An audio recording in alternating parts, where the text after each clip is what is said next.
Hi, everyone, and welcome to the latest episode of Media Coffee, a series hosted by Cision that brings you insights from leading journalists and media organizations across the globe. My name is Nariman, and I'm delighted to be moderating today's panel. As communication professionals, we understand the importance of maintaining press freedom and ensuring that journalists have the ability to report on issues that matter most without fear of censorship or retribution. In today's episode, we are honored to have Heather, Janet from World Press Freedom Canada, Don from Society of Editors, and Cheryl from Cision's Global Director of Media Research. Together, we will explore the current state of press freedom and discuss how journalists, media outlets, and governments can work together to uphold this vital pillar of our democracy. So please sit back, grab your coffee, and join us for an insightful conversation on press freedom with our esteemed panel of guests. So just to start, or the first question that I actually have, I just wanted to go through or give everyone like a minute or two just to tell me or introduce yourself a little bit. And then if we can start, for example, with Heather, and tell us just, what inspired the creation of World Press Freedom Canada. Hi, Nariman. Thank you for having me here. It's a pleasure to be amongst such an esteemed panel. World Press Freedom Canada was started in the press gallery. I think Janet probably also has some background on this. We're colleagues on the committee at World Press Freedom Canada. And it was just a way to advocate for press freedom and make sure that we keep a robust media as one of the underpinnings or undergirdings of our democracy. And Janet, were you in the press gallery at the time? Like, this goes back quite a few decades. The Ottawa Press Gallery, and thank you, Heather, the Ottawa Press Gallery originally looked after, if you will, the censorship and the monitoring for world press freedom. And it's my understanding that in the 2000s, around 2008, I was out of the country at that point. That's when the focus shifted and World Press Freedom Canada was actually created. But it's been something, as Heather indicated, for decades. There has been a body of some sort, if you will, monitoring free press in Canada, censorship, and making sure that there was an ability to have a free and fair press. Thank you, Janet and Heather. Dawn, you're the Executive Director of Society of Editors, and you have a pretty much similar vision as well. So would you like to just tell us a little bit about the organization? Yes, indeed. Again, thank you for having me. Nice to meet you all. The Society of Editors is 25 years old next year. We celebrate our 25th anniversary, although actually it's been in existence in one form or another for much longer than that, probably around 50 years. So we represent journalists and editors, as the name suggests, from national media organizations, from local and regional titles, and that's across magazines, broadcast, newspapers, radio, new media, obviously, digital formats as well. And our remit is pretty much, as we've already mentioned, it's to protect press freedom, to promote self-regulation, to protect the public's right to know, and for journalists to call, people into account. We very much advocate for diversity and inclusion in newsrooms, and obviously the maintenance of high standards. So here in the UK, most journalists have signed up to IPSO, which is an independent press regulator, but we also follow the Editor's Code of Conduct, which is something that we are involved in shape from time to time. We have a couple of events a year, so some big conferences, as Cheryl mentioned a little earlier before this meeting began. We have a conference once a year, which hopefully brings everyone together to discuss the subjects that we're going to discuss today. And we have an awards ceremony as well, which is called the Media Freedom Awards, which is about celebrating investigative journalism and campaigning journalism across every level and across every sort of platform or media organization in the UK. So that's me. Yeah, thank you, Dawn. Cheryl? Yeah, so thank you for having me on the panel. I'm actually part of the Cision family. I've worked for Cision for nearly 14 years, but my background, I've always worked with media professionals, starting with a hyperlocal newspaper and then moving on to News International, now known as News Corp, so the Times and the Sun. And it's something that I'm really passionate about. Whilst I head up our global media database, which is our influencers, creators, journalists, media outlets, we never forget that at the heart of our business are the journalists, are the influencers, and listening to them in terms of what their requirements are in an ever-changing landscape. I mean, the media landscape, which I'm sure you'll all attest to, changes from one day to the next. It's so fast-paced. And from when I joined a local newspaper at the age of 19 to the age I am now, which I'm not going to state, I've seen such changes in the media landscape, from print only to being there when digital went online, and now with the advent of AI and what we can class as very often misinformation circulating around because of AI, but also it has its plus benefits. So my background really is about media, and being part of the Cision family allows me to be still work with and for the media in terms of listening to their requirements when we build out or maintain our database. And it's just such a privilege to be on this panel with you all as well, to talk about this really important subject. Thanks, Cheryl. You've actually touched base on some of the stuff that I wanted to discuss, which is like technology and also fake news that everyone has been talking about recently. So just a question, like, what is the biggest, and anyone can unmute yourself and just answer the question. So what are the biggest challenges that you think journalists and media organizations face today when it comes to making sure that accurate information are dismantled and distributed and avoiding fake news? I think we all know that it's complicated, nuanced, multi-layered. The digital disruption that has hit the industry has created casualties on all fronts. I think the media and ownership, saturation of media ownership is part of the problem. I think we have to look at ourselves in the mirror and assess how we did not catch the wave that we should have caught to do the horizon line planning. Having said that, the technology has moved at such a fast speed that our policy has not been able to keep up, because policy is process driven. So there haven't been any guardrails around for several decades now, as the business models have been disrupted. And instead of having a curated sense of news where we could all agree on the facts, and we may have a different take on the facts, we may have a different position, and politically, you may be on different sides of the aisle, you always had the public interest to a certain degree at heart, right? Like that was kind of the foundation of our democracy. When the media kind of lost the plot on how to deal with the internet, I don't think they appreciated the enormous power it had. And I think the next iteration now is AI. These are very powerful tools. So they allowed people to break the habit of buying their news. We shifted from print to digital, and you got things for free. And when social media came into the picture with big tech, what you got was, instead of few to many, in terms of news distribution, you had many to many, and there's no way to verify and check everything. That happened simultaneously when people changed their habits of paying for news and getting news for free. And then we have kind of the third tranche of that, is everybody was talking about social, their kids and things of special interest to them culturally on social media. And then that grifted into news. What we're finding in Canada now, for instance, we have an emergency in one of our provinces in Alberta with wildfires, and the Northwest Territories as well. And people are doing what they're calling doom scrolling on Facebook, because they live in news deserts. Then they don't have the access to communications, basic communications with broadband. So back in the day, you could turn into a radio and get your news. And now people are using different devices, and it's not giving them access to the news they need. That is sometimes dull but necessary, right? Like we will all go to the it used to be clickbait, and now there are more sophisticated ways of getting people interested in your story. And we kind of all break the same way as humans. We want something that's interesting to us.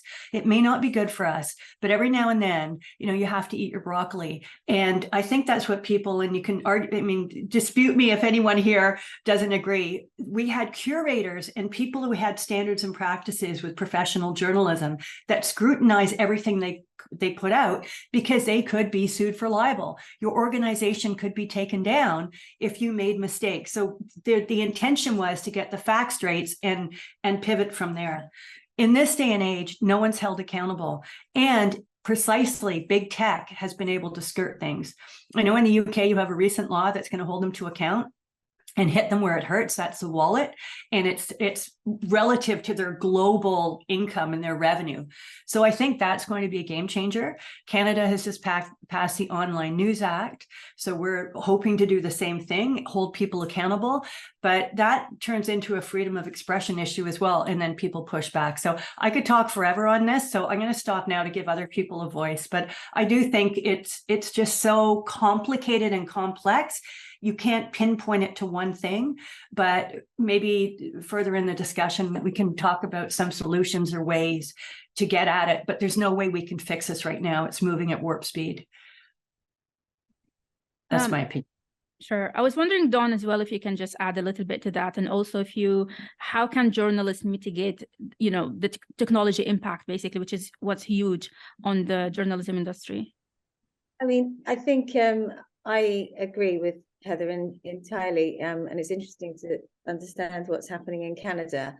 But I think in terms of your original question about the threats to journalists and media organizations, it's so multi-layered, as again Heather said, but it's not just from big tech. Threats to journalism can come from our own governments and the legislation that they're passing, and unless organizations such as ours and such as yours are involved in those discussions at the right points, then laws can happen that can have quite a chilling effect. There's so many things that we could talk about. The very fact that I think Reporters Without Borders have in a report, I think in 2022, said that there were 533 journalists arrested for doing their jobs in the world. So, and in fact imprisoned. Fake news and disinformation is something obviously Heather's touched upon, and the ability to sort of tamper with existing content, I think, is quite frightening. The financial sustainability, again, something that everyone is very concerned about.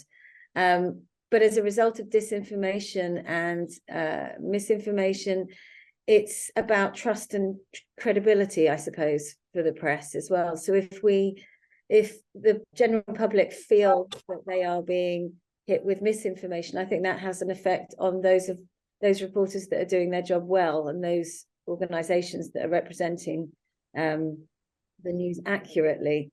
So I think that's a problem. And certainly in the UK as well, we have a problem post-pandemic of access to information, whether that's in the courts or whether or not that comes from the local police forces not having enough people to man their press offices at a weekend, for example. So, and then a smaller level in terms of individuals, but individuals working in journalism are facing all sorts of problems, again, thanks to technology, that they perhaps wouldn't have faced in the past. So, sort of having people being able to go after them and attack them on social media has a huge effect on the mental health of people working in newsrooms across the UK. And something we struggle with in the UK as well, I think, is media literacy. So it's so massive. We could talk for hours about it, but multifaceted response. But yes, a lot of all of those things in part are to do with technology, but I suppose we'll get on to talk about how we can tackle those things and what we can do to make it better. Sorry, I'd just like to add in terms of all of this, and that's going back to, if you will, local newsrooms. What we're seeing in Canada, I know it exists in the United States, that when we're talking about financial viability, it seems the local newsrooms are the first to get cut. More and more, it's the local newspapers are gone, or they're down to 1 or 2 staff. So therefore, it relies on maybe the provincial or the state outlet to report on the local news. They may not get it right. They may not even cover the story. Journalists that are working, I know here in Canada, they're under huge resources and restraints in terms of even their paychecks. So many journalists can't afford to work in the industry anymore because there's not a proper standard of living for journalists to do their job. And so you look across the country, you look in Canada, every time there's cuts, by and large, they come down to the local level. And I think for, if I'm, in a remote place in the country, or if I'm in Nova Scotia on my farm and my only news source is going to be national, how is that relevant to me? And I'm sure that is popping up around the globe. Like, what's the news that I'm going to get? There's a void. A few weeks ago, the Prime Minister of our country went, and I'm saying Nova Scotia again, went to this village in Nova Scotia to do this huge announcement. I had reached out to the local newspaper. I'd been a journalist for 30 years, just left last year. I reached out to the local newspaper because I had the Prime Minister's itinerary and said, here, look, this is a great story. You can get an advancer on it. And I got the response back, sorry, we only have 1 journalist. We can't cover that. And I thought, that is your own community, and you don't even have a journalist that can cover not just the PM's announcement, because yes, that's going to be national, but there are local angles that you could do and make it unique and make it your own.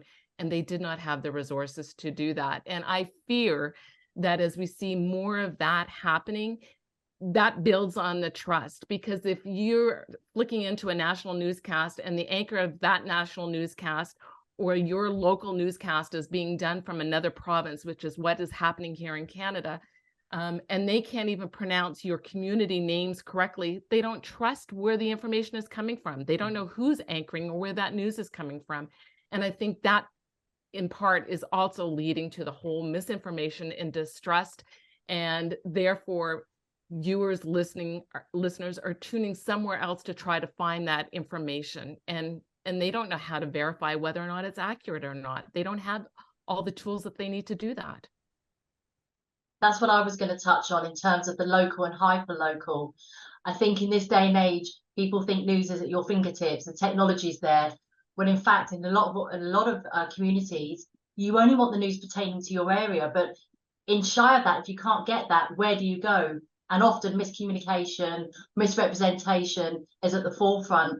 And then touching on what you've all mentioned is the technology and economic challenges that journalists and media, especially independent media, find today is really at the forefront, driving how audiences interact. I think, Janet, what you said about, it's incredible, but sadly, it's incredible where you've got a fantastic news story, you've got the information where your leader is going to be, your prime minister is going to be, but unfortunately there's no one there to cover it. And it just talks volumes that technology is getting in the way. The economic challenge is just heartbreaking in terms of journalists leaving the business when it's such a proud profession to be part of. And where do we go from here? What are the answers to this kind of not just the economic, but the advancement and the rate and the speed, which you touched on, Heather, the speed of technology taking over newsrooms. Thank you, Cheryl. I think we're going to go back again later on to actually just ask about how we can support media, in their fight against fake news and also the impact of technology. But I wanted to focus on something that was interesting that Heather and Dawn, I think, mentioned, which is legislation. So government would also, I would assume government would play a role in protecting press freedom. What role, I want to start with this, with Dawn. What do you think, in your opinion, what role should the government play when it comes to protecting press freedom? Because I saw in your website that last year we had a campaign against the National Security Bill, or a press release actually talking about the National Security Bill. So I'm interested to know your stand on that, or your opinion. The Society of Editors has a reasonably good relationship with government departments that deal with the press. And certainly as far as for the last 2 years, I've been here for 2 years, and there are constant discussions, and I like to think that they do listen to those of us advocating for the press. And there's been a long tradition of supporting the press in the UK, but there is a difference between supporting the press financially and us maintaining independence of our press. So we're between a rock and a hard place. So should the government be paying for those local journalists and those regional reporters to be in newsrooms to go and cover things in Nova Scotia or Dawlish Warren in the UK, while still maintaining sort of journalistic integrity and independence? And that's the crux of the matter, which, you know, I don't know where we go from here, but I think there are other solutions where we try not to rely on the government too much, and, you know, to continue to hold them to account and to continue talking to them and to continue pulling them up on some elements of legislation that aren't perhaps thought through well enough. Sorry. One thing I would say that the government could do is to be accountable and to hold other political parties accountable as well. And what I mean by that, and what we're seeing in Canada, it's exactly what we saw in the United States, where leaders feel during press conferences that they can single out reporters and attack the media at a press conference. And when they do that, for example, there's been a few press conferences here in Canada where political leaders have attacked the CBC, they've attacked Global, they've called reporters by name in the midst of those press conferences, which have been televised nationally. And all of a sudden, it just creates, they're speaking to their base, it creates a backlash against the media. It also targets those journalists who, you know, are then afraid of their next steps, and they do a recalculation as to, you know, how they cover things. So I think there's a role for the government, there's a role for all politicians, for business leaders, for all of us, that if there are concerns, as it used to be, that if there was concerns how the media was covering something, look, you call up the boss and you have that private conversation. You don't do that vocally. You know, we see what former President Donald Trump did with CNN and how he just did it again at a town hall meeting, condemning journalists for asking questions. That reduces, and people at home begin to, you know, disbelieve what the reporters are saying because, hey, the politicians are calling that out. And it just gives so much liberty for trolls on the media then to do the same thing. And it hurts all of us. I can add to what Janet said there on our perspective. It's even more insidious when they call out the journalists. And we had an issue recently with Twitter where they did, and I believe it's the same with the BBC, they called us state media. In Canada, our public broadcaster, they called CBC state media.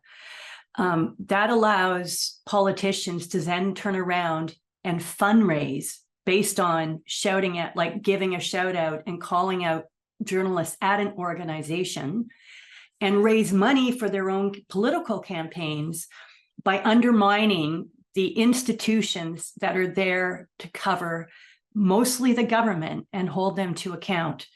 So that's one level of it. And talking about the online harms, and Cheryl, look at the backdrop what you have with mental health. It's really, again, a rock and a hard place is a good way to describe it. When we have online harms bills coming through, and you look at journalists and you think of how much student debt they have to deal with to come through on the other side and be a journalist, it is a profession that no longer provides a living wage to most people. It's a gig economy. If you're a freelancer, you are completely vulnerable to libel suits against you. And sometimes there are, people are very vexatious and they try to take you down. So the better you are at your job, the more heat and pressure you feel. So you have that as well. And the knock-on effect of that is that who goes into journalism now? Well, you actually have to have a lot of money behind you, because when you come out on the other end, you're not going to have a solid income for the first little while. And if you actually make it through, you're still carrying debt. So we get a narrower and narrower field of people who are actually going into journalism. And so we're not reflecting the demographics of our country, especially in Canada. We have a lot of rural and remote communities. And what Janet's speaking to, I can give you an example of a newspaper an hour outside of our capital, that 20 years ago, they were the largest employer of their downtown. Now they have one reporter. They don't have an office. That reporter works from home, and it's the same scenario that Janet mentioned. This is away from our capital. So who covers City Hall, town council meetings? The communications person working for the mayor. And so where is their interest when they communicate information about let's say a dissent over a vote? They're not going to be reporting it accurately because they don't have the standards and practices of a journalist. They are literally an employee who has to communicate on behalf of their boss with a lot of power. So it's a real quandary. I wish I had a solution to offer, but we're stretched too thin in these news deserts. And what we're finding is a lot of citizens are coming up, and we have citizen journalism again, and some of them are really, really good. But it's not for money because there's no money in it. Here in the UK, we have a problem with what's called slaps. I don't know if that's a problem in Canada. Lawsuits, lawsuits, and it's gone are the days when a libel law was something that was the only armory of those that didn't want to be reported on. I mean, now they're using sort of different things like tax laws or privacy law, data protection in order to sort of try and protect themselves. And, the figures are staggering. And going back to what you were talking about, Janet, about online harms, I think it's worth certainly the government has a job to try and protect journalists. I fully agree with that. And to let journalists know that it's not okay to be targeted online either, whether or not that's by a government official in an important press conference, or whether or not it's the after effect of people contacting that journalist on Twitter, turning up at their homes even. It's certainly not going to encourage people to stay in the industry. So I think there's more that governments throughout the world can do to try and protect journalists and call out that kind of behavior. Actually, Heather, when you were speaking,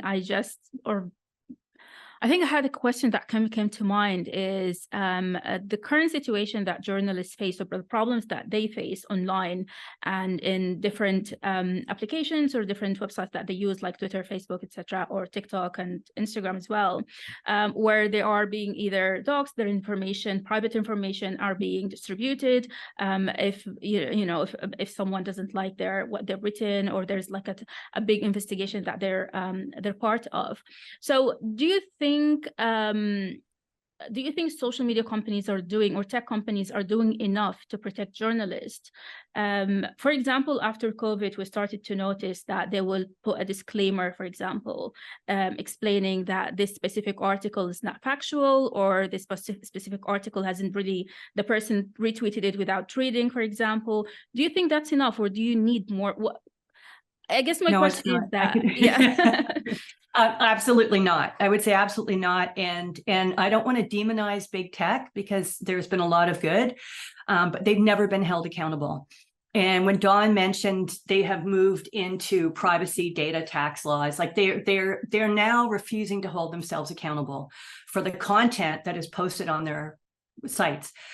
What I've noticed over the course of a few decades is, let's face it, and it was a Canadian who kind of busted the troll factories coming out of under Putin's regime, that they are specifically targeting journalists who they believe are vulnerable, and those are women and marginalized communities. And they're paying people. So there's a whole economy behind this.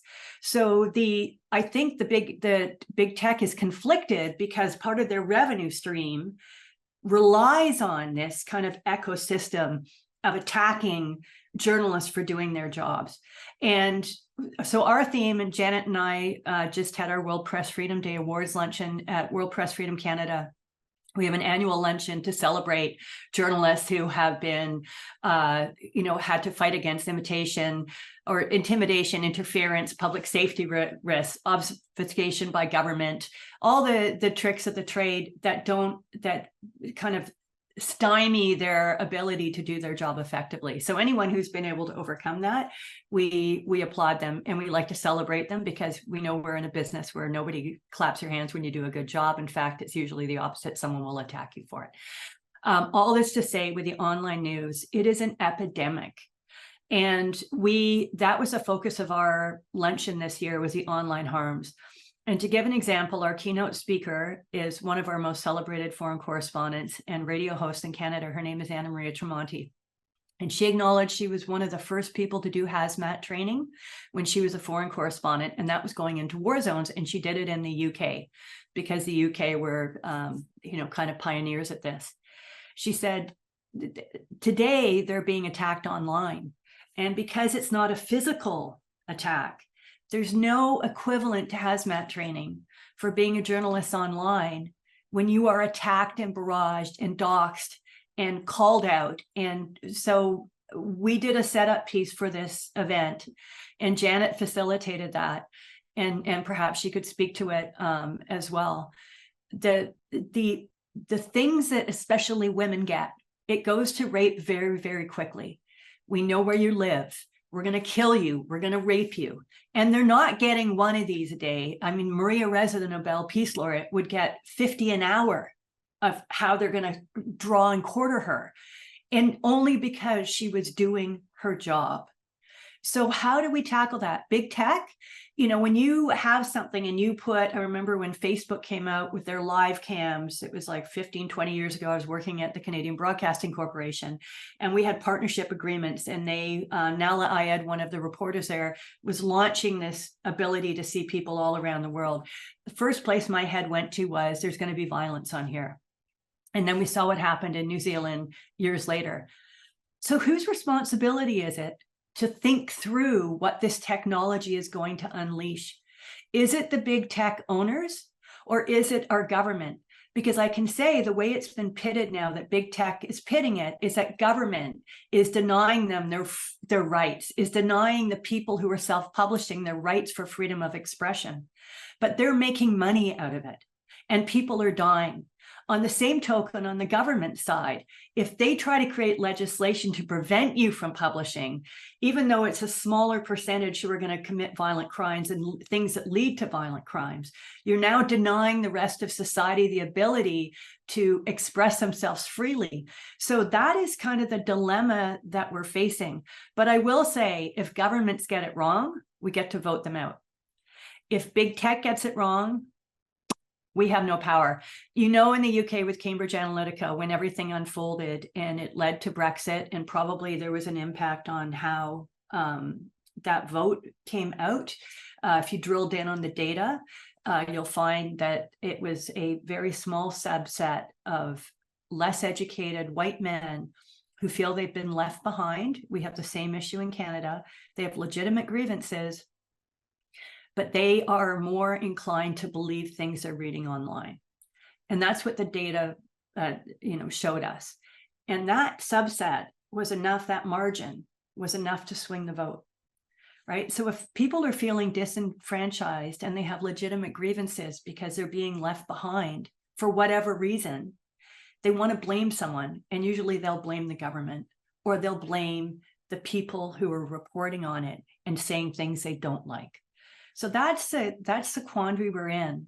But I will say here, our governments work together, because when we summoned Mark Zuckerberg, he didn't even have the decency to show up. And the problem is the market caps of these big tech companies are larger than the GDP of many European countries. You combine them and it's bigger than Canada's GDP. So if you believe that money predicts behavior and money gives you power, these companies have more power than many, many nations, and they don't want to answer to anyone. And they have enough money to lobby to make sure they don't have to answer. They'll find loopholes. That's the era we're living in. So how do we educate people on the digital literacy that was mentioned earlier and on media literacy? It's not sexy. So how do we convince people that they need to know about these things? Like, I have faith, like maybe we can talk about solutions. I have hope. We've been through yellow journalism before, for instance. You know, in the Gilded era, what we're seeing in Canada is that big tech and people who are billionaires are trying to buy media platforms so they can send their message out. That's also undermining journalism. So when you have news organizations that are no longer credible and you're going there and then you find out that, oh, it was pay to play, they see that as journalism. And the final note I'll say on this, and maybe it's the same thing in the UK, is that it is much cheaper to hire freelancers to publish their opinions. So we have a lot of opinion pieces coming out, and people conflate that with journalistic coverage. We know a journalist will never give their personal opinion. They're there to see where the story takes them. We're conduits for the voice of the people, and we publish the stories based on, you know, fact-based evidence. But the whole industry, because they've been gutted on the business side, they're relying on people to feed the content that they need to be able to give something to the public. And so that is now biased because people who are opinion writers and columnists don't have the same level of standard and scrutiny that journalists have.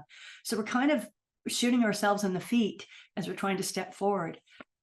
I don't know, maybe some bigger minds here who can, you know, speak to that, but that's what we're up against. I actually want to move to another question. It's a comment that, Dawn, you've mentioned earlier, that Reporter Without Borders reported that 533 journalists were arrested. So my question is, how do we support journalists who face persecution and censorship? And how do we advocate for press freedom? So there we are. There is a lot we can do, and I hope it has some effect. I mean, to start with, we need to understand the problems and the importance of a free press, and we can do things like support organizations such as my own and like the RSF as well, and other organizations such as your organization that in Canada that are doing a lot. And it's about being vocal as much as possible. And it does mean writing letters or signing letters or making phone calls. And this is for the general public as well. No, I don't mean for journalists to do this, but I mean, this is for us to say to the general public, this has happened. This person in the Philippines has been arrested for X, Y, or Z reason, and to ask the public to support journalism. And so it's about explaining the importance of journalism in a democracy, and asking for public support. I think there is quite a lot of power in multiple international support. We've seen that with the imprisonment of Jimmy Lai, haven't we? I think we've all probably signed letters about that. Yeah, hopefully it has some effect, but I do think it goes right back to everything that we've been talking about. In a way, it's media literacy. It's explaining to the public what is happening, and you know, echoes of the past and the very real dangers that this poses to democracy. So I think it's about education, understanding, and improving media literacy. I think I want to mention citizen journalists. I believe someone mentioned them earlier. And a lot of them, obviously, they work out of necessity or passion because something is going on in their countries, etc. So, and probably a lot of them don't really know their rights and what they, you know, their legal rights. So how do you think they can protect themselves, and what can we do as well to protect them or advocate for them in case they also face persecution? That's a tough question. I think, I mean, even though my background is media, I'm not a journalist, but I've worked for and with journalists for years. And I think with citizen journalism, you have to be careful in terms of who's reporting, because everybody's got their own agenda. So whilst in theory it's a great idea, getting hyper local stories when newsrooms have shrunk to almost non-existent, it is coming back to Dawn's point. It's the education piece. What message are you trying to convey? How are you conveying it? And who is your audience? And to be blunt, what is your age range? Because the way I consume news is very different to my goddaughter. The way my goddaughter consumes news is very different to a couple of her friends. So again, with citizen journalism, I think it all does boil down to who is the audience, how are they disseminating their news, and where and who are they conversing with to get that news? You know, what are the stories? Often it can be anything from my cat's gone missing to really important stuff, a court case where a journalist may not have been allowed in, but a citizen journalist may have a family member or somebody that they can converse with. So I think it just comes down to the education piece and how, and with education comes responsibility. You know, without sounding corny, there's power in your words and making sure that you're conveying it in a fair way, which in this day and age where everybody hides behind social, I don't really like this term, but it's not a fair fight. So I think just need to be careful of that. And without repeating myself, I think education is pretty much critical to that piece. I would agree. And I mean, you can have qualified and experienced journalists working in or hyperlocally, which I think is fine. But I do think there's something about following a code of conduct, which is really important, and knowing the laws of the land and the laws of courts and the laws of libel and so on is vital and really drummed into us from a very young age when we go into journalism. So there are concerns with the fact that anyone can be considered to be a journalism now, and I think that can do more harm than good. I do appreciate that there are news deserts all over the place, and there may be more niche areas, but I think, as Cheryl mentioned, when it can be something as important as politics or the courts or the councils or other more serious areas, I think it can be unnerving perhaps sometimes. Thank you. So next question that I have actually is, so what kind of advice would you give young journalists or aspiring media professionals who are concerned about the state of the media or the freedom at the moment? I'll start off because I actually teach this at a college here in Ottawa. And usually the first class is, where do you get your news? And I have to say, I'm gobsmacked. I shouldn't be, but I am gobsmacked at some of the answers. And then usually the follow-up question, and these are broadcast journalism students, what do you want to do when it comes to news and current affairs? And the answer normally is, oh, I want to host my own podcast. And those that do get some news usually are getting it from Reddit, maybe Facebook, maybe a little bit about Twitter. And they point to, then they'll drill down a little bit as to who's giving them that news. And so we spend a couple of classes, because at that point I realized they're getting their news from, maybe it's an opinion maker or someone on YouTube that's giving their opinion on the day's events. So then you have to sit down and show them, this is an opinion, this is a columnist, this is news. And then at that point say, when you're looking to get your news, you don't just turn to social media. Try 3, 4 different outlets and compare, but you're looking for facts, and make sure you check the headline. Is the headline say it's an opinion? Is a columnist? Who are you getting that from? And watch the 24-hour news outlets. Like, I know we have it here in Canada with our 24-hour news outlets, same as the States, around the globe. A lot of content needs to be filled. Often it's journalists too that will go on and give their opinions. And it's trying to differentiate that journalist is now an opinion person. They're not giving the facts, because they will say, I think this. So one of the things we talk a lot about in the course is stick to the facts. And that if you're quoting someone, name who you're quoting. If you can't provide sources, you have to give 2 or 3 different, outlets or 2 or 3 different, say you've heard this from, you've double checked your facts to give that. If you're doing a political story, you don't just give, one party's line on something, get the opposition, make it fair and balanced. But you also talk about how important it is for democracy and and the service that they're bringing, and you know, why this is crucial for them. And it's maybe they don't want to end up in the journalism industry, but as a citizen, why this is so important for them, for their parents, and go away. And one of the things I always, every night, you know, after class, it's like, okay, next week when you come back to class, I need 3 news stories, not opinions. Tell me a national story, a local story, a provincial story. What do you think about that story? How did the reporter cover that story? What else would you have liked? And think critically. And I think that's what we need more of, is for them to understand the different kinds of stories, the different kind of media outlets that there are, and to be able to differentiate between what's facts and what's opinion. I'm just going to jump in and add to what Janet said. I think that's really one of the key battles, and keeping the news as the news is.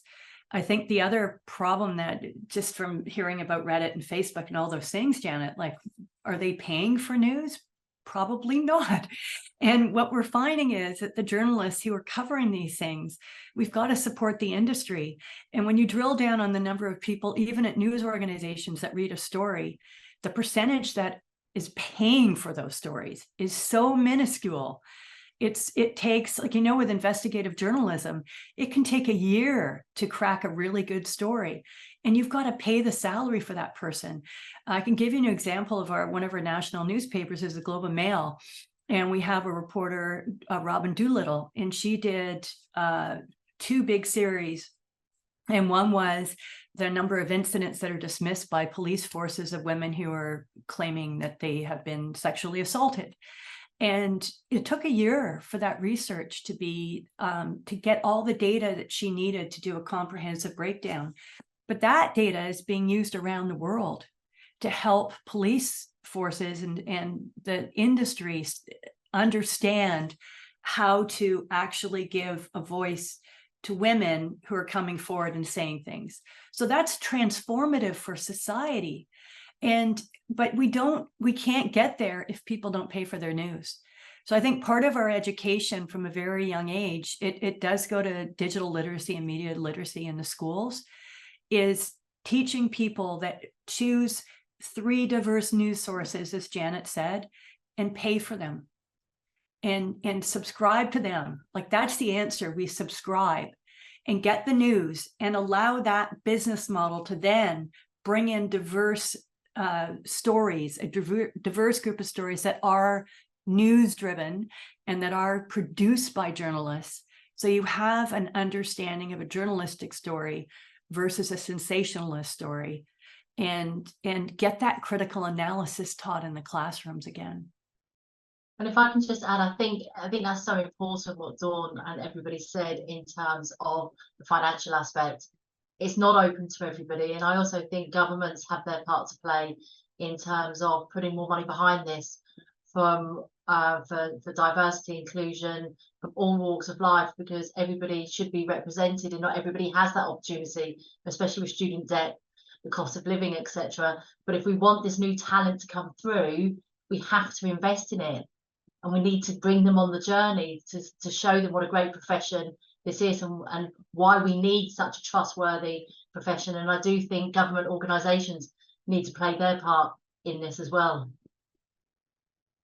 I think academic institutions also, Cheryl, to your point. Yeah, really good point. So this is my last question, actually. I wanted to know, I'm going to start with Heather and Janet. Just wanted to know your future goals or plans for the organization. Is there's like any events that you're focusing on at the moment that needs action from WordPress Freedom Canada? I think there's going to be a shift towards a digital literacy. The Canadian Commission for UNESCO is one of our supporting partners. And they recently came out, actually for this year, they came out with a report called The Chilling Effect, and that was with online harms. But I think now we have to move to the next level that everybody's been discussing here. Finland actually is a great role model for this. They have been teaching digital literacy in their schools for quite a while. And to Janet's point, if, it surprises me, but it doesn't, that young adults who are going into academic institutions post-secondary don't have basic critical analysis skills that have been instilled in them. And they're only getting it from the likes of Janet because they have chosen to go into it and they're paying for it. I find a little bit disconcerting.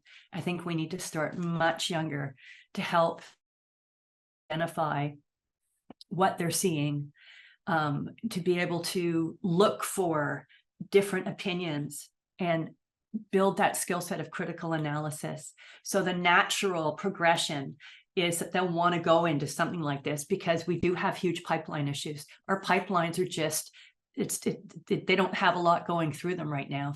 And I think, Janet, you could probably speak to this. I used to also be an instructor in media law, and the number of young people coming into journalism compared to when Janet and I were in school is a fraction of what it was. And we know with that funnel, there's going to be only a certain number who graduate and only fewer yet who get a job and fewer yet who are stay in the industry. And when you look at the numbers, it's pretty dire. So I think we have to look at the silver linings on these things. We always somehow manage to come through. It doesn't mean we put our guard down. But again, we're in democracies where we have freedom of choice. And the word freedom has been taken out from under us. The trust has been taken out, right? Like people aren't trusting us. I will try to end on a happy note. If any of you are familiar with Edelman Trust Barometer, one of the good things that came out of this year's survey is that trust in journalists has gone up and trust in media has gone down by social media has gone down quite a bit. I believe, if I'm right about it, it's skewed 5-1. So people have 5 times as much trust in news organizations and journalists reporting on things than they do of what they're reading on social media. So let's just keep that in mind, that the public is rallying around this and galvanizing. And I think it was Dawn, you had mentioned that when we're doing public service journalism, what I saw in Canada during the pandemic was that the various levels of government that used to avoid the media understood that when it came to a crisis, everybody's an ally, right? In a democracy, every journalistic outlet is there for public service. We just have different business models. So we can find that common thread to help people understand, hey, we're all in this together. We might have different points of view, but we're heading in the same direction. If we can get that message and understand our audience. I love what you were saying, Cheryl, right? It's like, what's your message? How do you get it to people? And who do you want to know about it? If we can solve that, I think we'll be okay. Can I ask a question of you, Heather? You mentioned a lot digital literacy and that being especially for young adults or teenagers, young adults, and that's clearly very important that we're educating the consumers, if you like, of the future. But do you think there's also a place for adult media literacy more? Because as far as I can see, sometimes I can have conversations with fully grown adults that just don't understand the workings of the press and the importance of taking their news from a trusted source rather than a local Facebook group. That's a really good point. And I think we have a problem with that. And I don't know how you tackle that one. I'm sure Janet has thoughts because she's worked internationally. I will just say that I know people, for instance, we know with the Dominion voting systems. So we had the lawsuit with Fox News and a Canadian service, or the product that they use for the voting, the tallying of the polls. When the former president of the United States came out and said it was rigged, the vote was rigged, and attacked them. And then, we know the story now that people were in Fox News and the Fox News host didn't agree with it, but they still were thinking about, to your point, Cheryl, their audience is loyal. I have Canadian friends who spend half of the year down in Florida as snowbirds, and they turn on Fox News all the time. People who have been involved in politics, people who were statesmen who worked on both sides of the aisle. And now that they're older, a lot of them are pro-Trump, and their kids are going, what happened? And the problem is that they have the TV on all day. So it's not a big audience. It's on all day, and all they hear is that, all these journalists are bad, that this is like, they tell the big lies. So we're in a post-truth era where the media itself is divided. But I kind of lost the plot on this. I had a stat I wanted to give. But if you look at like in media organizations and how people are listening to it, two things I will say, and this came out of World Press Freedom hosting a policy event. We brought in a Canadian-American Neiman Fellow named Heidi Legg. If you can look up at Harvard, Heidi Legg, she does a lot of really interesting research. And she talked about media ownership, but she also talked about how, like, what are the most trafficked websites and things like that in terms of like adults taking in the literacy. So the BBC is the most trafficked website in the world for news. Kudos, bravo. That is government subsidized, right? And it's based on a head tax, and it's stable. In Canada, the CBC has kind of lives and breathes by the government of the day and how much money they're willing to fund it. So they're always walking on eggshells. It's a lot harder to plan when you don't know if your funding is going to be stable. But the CBC is still the most viewed website in Canada for news. And they're editorially as independent as you can get in the country. But when we look down in the States with cable news, with CNN and Fox or MSNBC, who have very different kind of editorial bends, for instance, you get someone like Tucker Carlson. And, if they only have 3 million viewers in the States, which is nothing tuning into Fox News, but Tucker Carlson is clipped on YouTube, and each clip will get 20 million views. That's the problem. So now, how do you teach people who are going on to YouTube, who are going on to Facebook, or going on to various places? How do you educate them to let them know that this may not be fact-based when they're seeing 20 million hits? And so this is like a trust ecosystem, which I think goes back to, like, storytelling is not going away. Journalists are just fabulous storytellers, right? But they're telling the fact-based stories. We've been around for millennia. We've been through disruptions when we went from the Stone Age to paper. Think about how that messed with people's heads. It would take you 3 months to hammer out a speech, and all of a sudden now you can write it out in a day, right? If it's a really long one. Then we went through the printing press, and what did it do? It split up the church. It changed the way politics and people were governed. And now we're in the digital age. Somehow we always find a way through it all. But I think, Dawn, this is a really tough question you're asking, because children are still malleable.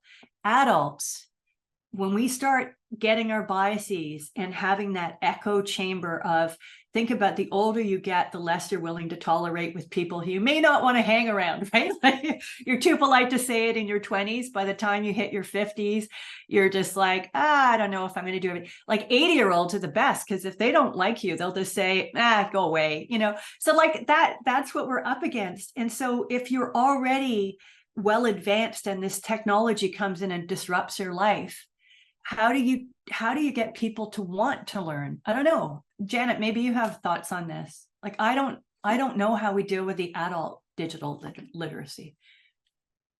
I think it becomes incumbent to newsrooms to push back as well. Look, last year in January, February, we had the Freedom Convoy here in Canada. Trucks and all the truckers came through.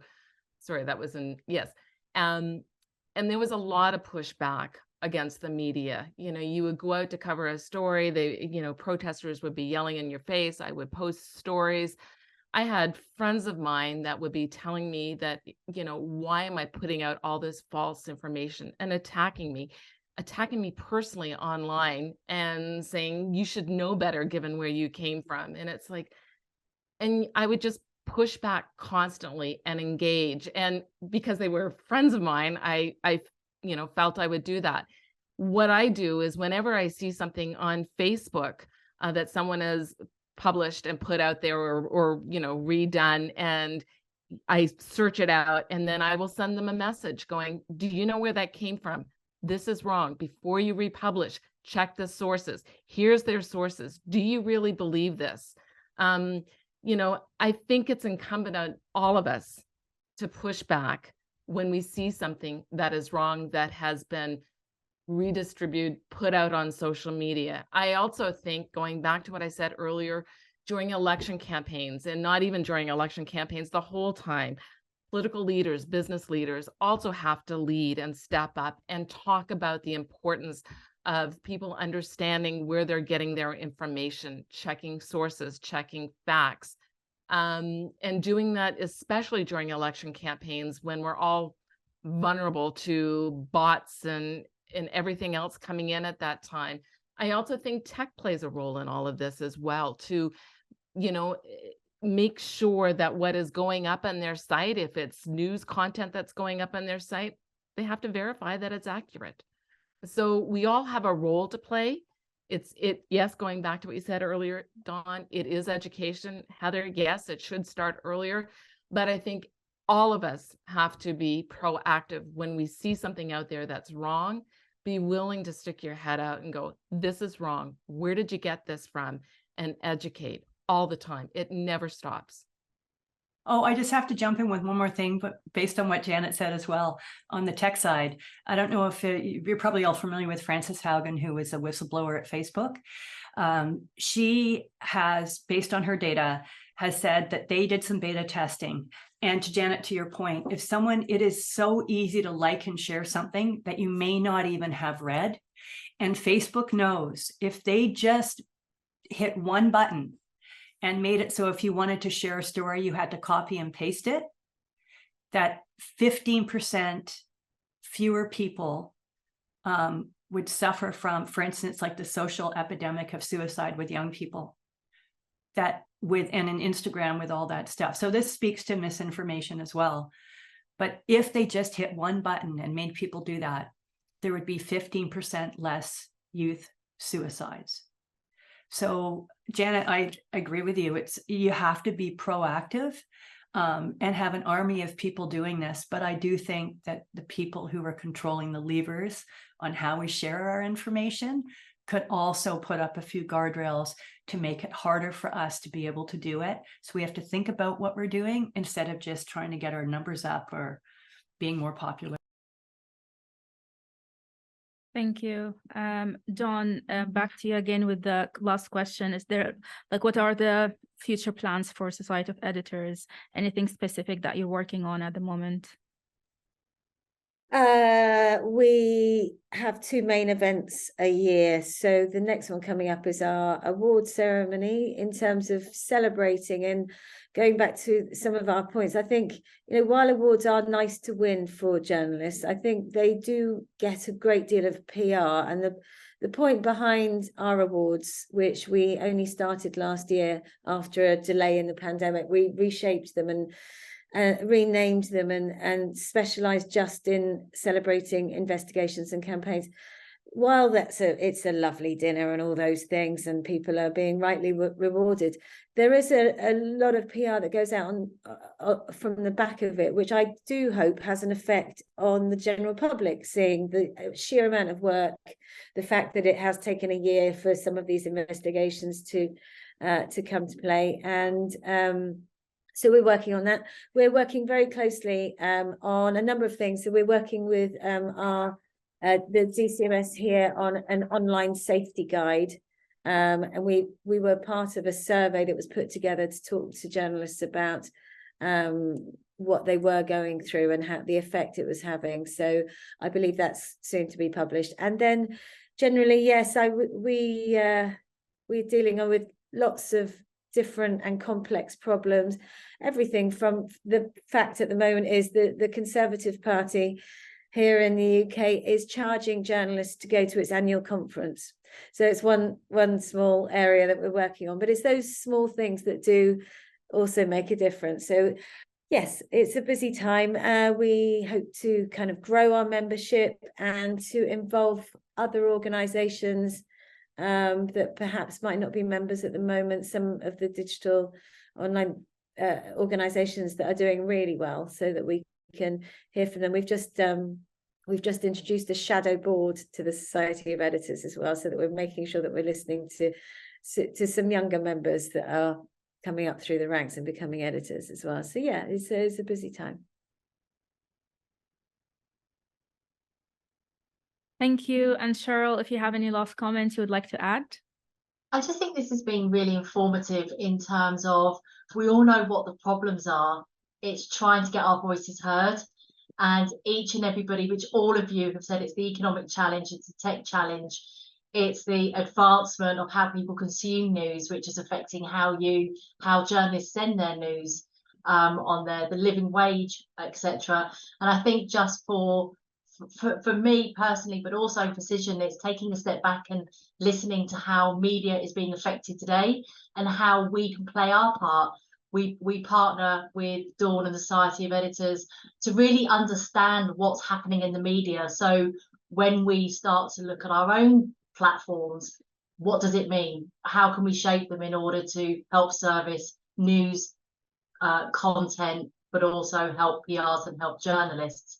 But for me personally, I think everybody with the journalism is such a proud profession, and it's one that will never go away. It's just, how do we put those safety rails, those guardrails round in the tech world? Because I think, Heather, that your quote just about the mental health and the suicide is frightening, and it's not going to go away unless big tech and governments play their part. We can play ours, but they also need to play theirs. Yeah, I couldn't agree more, actually. This was really insightful, even for me as well. I always thought I'm knowledgeable about the current issues that journalists, I'm not a journalist, but obviously I like the profession. And I've always thought that I know some of the problems that, journalists go through. But listening to everyone, basically, it's really make you rethink about your own and personal responsibility when it comes to accessing news, sourcing your news as well, and fighting fake news. So yeah, thank you so much. I do appreciate having every single one of you here. And yeah, this is the end of our session. Thank you. Thank you so much.